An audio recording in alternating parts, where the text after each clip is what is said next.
So, in your own opinion, what are the single most important Sony-made and non-Sony made video games released in the past 15 years, and why? Past 15 years, so since 2010. So 2010, yeah, it's around the time the indie games became really significant. So I would say, one game we published, Journey, had a huge impact to the industry, I think. It was the very first indie game, even though we published, it was made by a very small team, that game company. A short game that had created very strong emotional impact, reactions from the people who played. And many people, after the play time is very short, 3 or 4 hours, but toward the end, many people had tears in their eyes, including myself.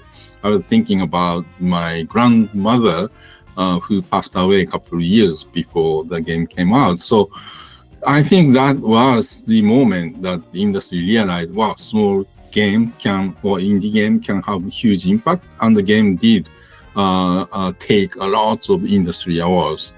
And from the games we didn't work on, Minecraft also came out around the same time, caused by, solo developer, had a huge impact, influence, and empowered lots of consumers to become the content creators.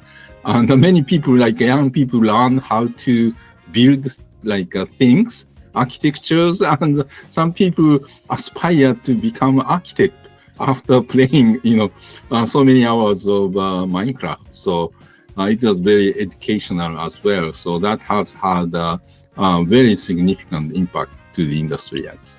So among all the games on the PS Vita, which was the one that stood out to you in terms of you're proud of publishing on the PS Vita, among all the games on PS Vita? On the first party, I was very proud of Gravity Days. As one of the launch titles, the team did really good job of using the portability and gyro sensor capability to be able to move the system and aim different angle to launch Kitty. So that was one of my favorite. And from third parties, my favorite games on PS Vita was the Persona 4 Golden. That was such a beautiful game to play on the go. Yeah, it was actually the perfect time to have a revised Persona game on that. And yeah. Gravity Rush, that was the reason why I bought myself a PS Vita at the okay. time. It was one of my great. favorite titles. In fact, when I was at GameSpot, I kind of begged to review the game, but I couldn't in the end. But someone else did it, and then I told them, please give it a high rating. It's really, really good when I played it at the time. Yeah, but what are you gonna do?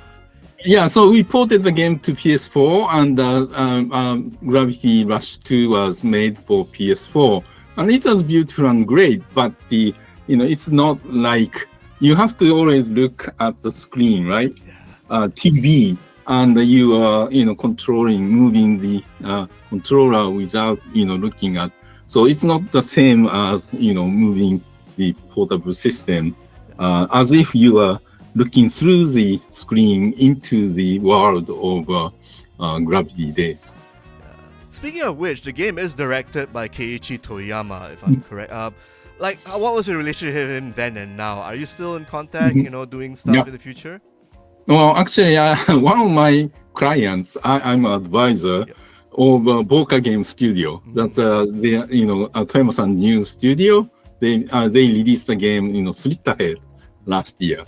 So because I was very close, they used to work for me, and the team became independent after Japan studio was shut down. So I've been close with them, and I was very happy that they asked me to be an advisor for them. So I'm gonna work with them for their next project. All right, I'm looking forward to that upcoming next game that they're doing.